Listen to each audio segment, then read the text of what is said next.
They knew they had it in themselves. They knew they could be something beyond where they were.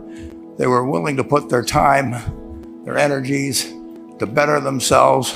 What you really could do with more skills, it's just remarkable. So I would like to just tell you a couple of short stories, and we'll draw maybe a couple of lessons from them.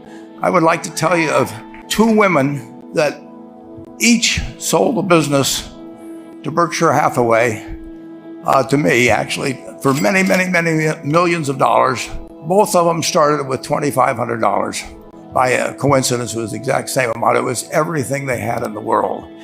And one of them was a woman who landed in Seattle in 1917, couldn't speak a word of English, had a tag around her neck. The tag said Fort Dodge, Iowa. The Red Cross got her to Fort Dodge, where she was reunited with her husband who had come to the country a couple of years earlier. And she lived in Fort Dodge for 2 years. And as she put it, she felt like a dummy. She couldn't pick up the language. She couldn't learn a word. And so she and her husband decided to move to Omaha. So they came to Omaha in 1919. And there she found a small colony of Russian Jews, so she started feeling more at home. And then as her oldest daughter went to school, she would come home, this daughter, Frances, and she would teach her mother the words she'd learned in school that day. And this woman, Rose Blumpkin, spent 20 years saving money, bringing first her siblings over, her mother and father, $50 at a time. She sold used clothing to do it. She had 4 children during this period. And by 1937, after 20 years, she'd saved $2,500. She went to Chicago and she bought what she could of furniture. Her dream had always been to open a furniture store. And this woman who had never gone to school one day in her life, with $2,500, but with the same spirit that the people in this room had about having a dream and working to accomplish that dream, she built a business which she sold to me in 1983 for $60 million approximately, and which did $1.5 billion worth of business last year. The 4th generation is working in that business. This woman, Rose Blumpkin, she worked for me until she was 103. And then she retired and she died the next year, which is a lesson to all of Berkshire's managers that premature retirement, you can't tell what's going to happen. But Mrs. B, with her $2,500, one further fact about her, she could not read or write. And she went into a furniture business, and she didn't bring anything unique in furniture, but she brought a determination to succeed. She knew she could outwork anyone else. She knew she cared about her customers. She worked at very low gross margins, but she built this incredible business. And I saw one other woman who did a similar thing with $2,500. I paid her hundreds of millions of dollars for her business. So I decided to go to the source and get these people before, I don't want you guys coming around to me asking me hundreds of millions of dollars. I'd like to join in with you much earlier. So I've followed this group.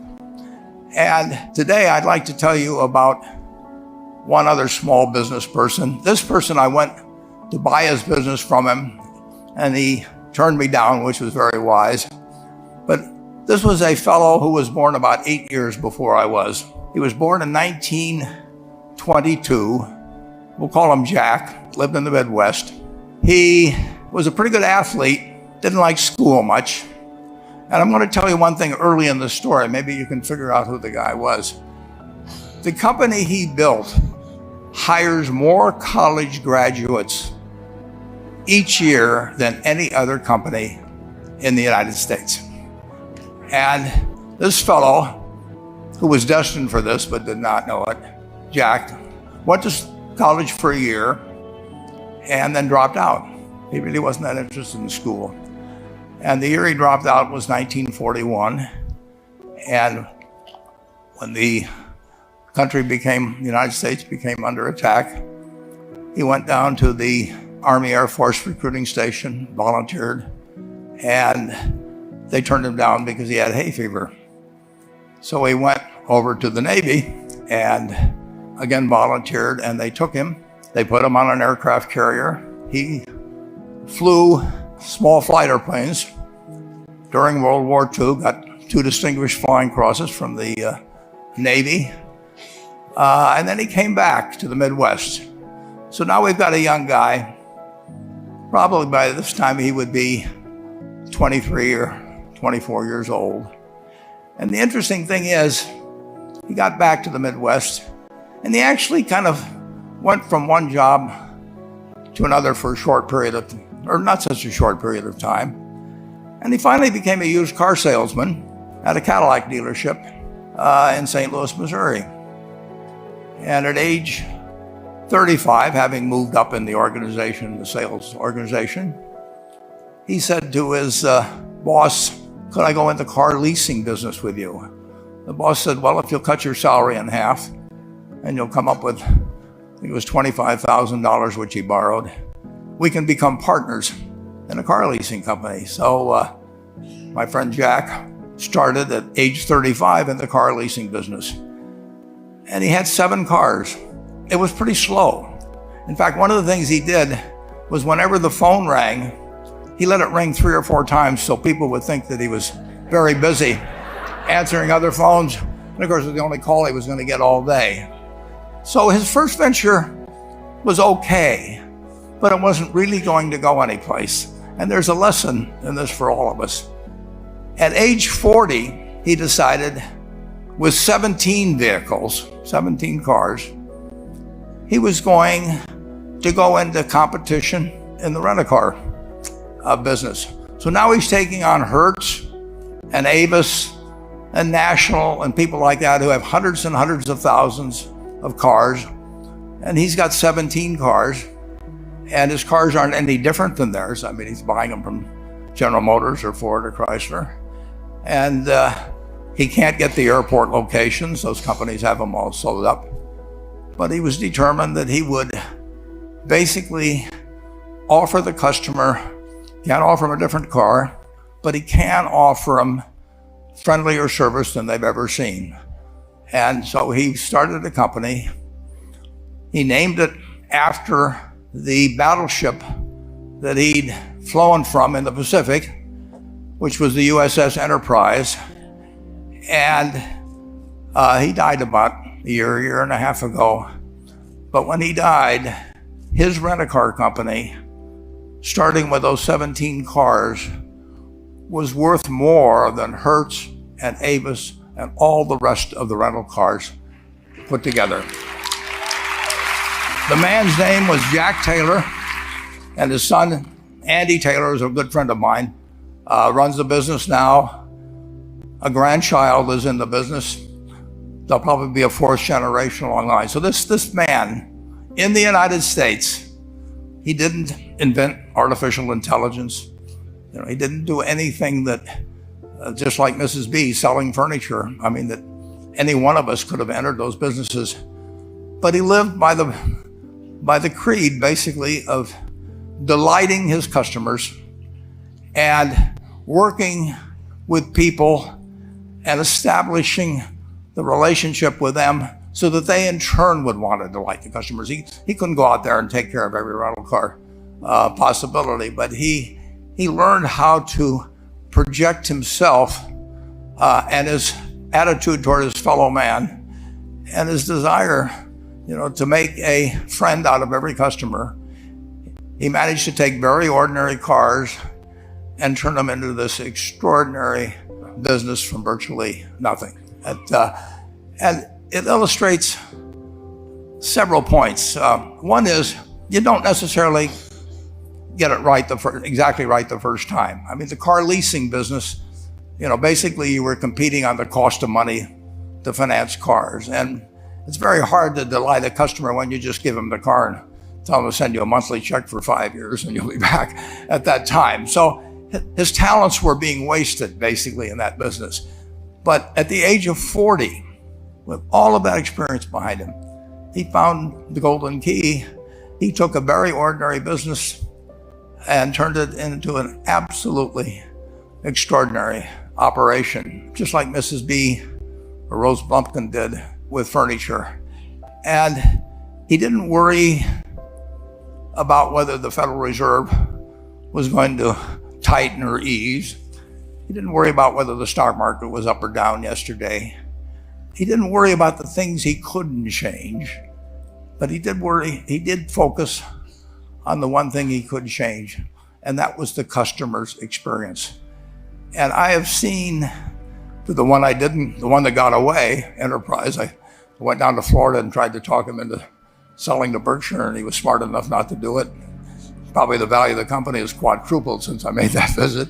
But he was smart enough to see that he would find that business. Henry Ford, as you may know, failed twice before he started the Ford Motor Company in 1903. I mean, the test isn't whether you get the greatest business idea in the world the first time out.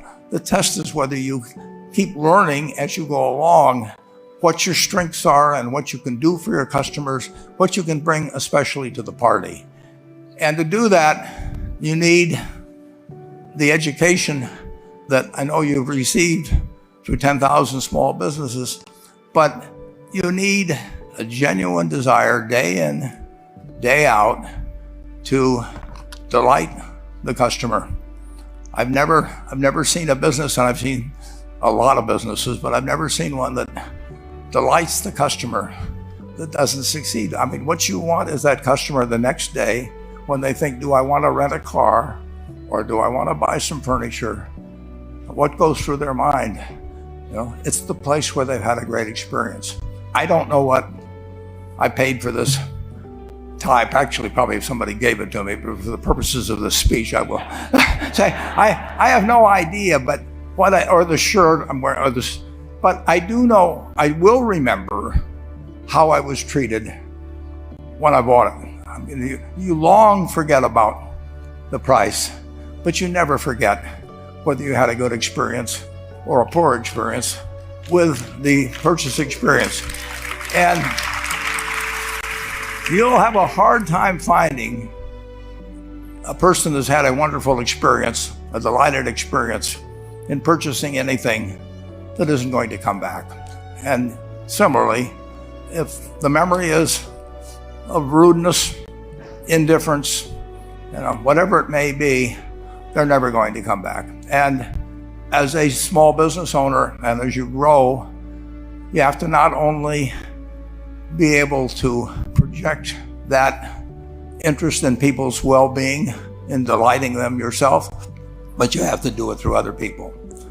And you won't be able to do it through people who themselves do not feel they're being fairly treated, that their views aren't appropriately considered.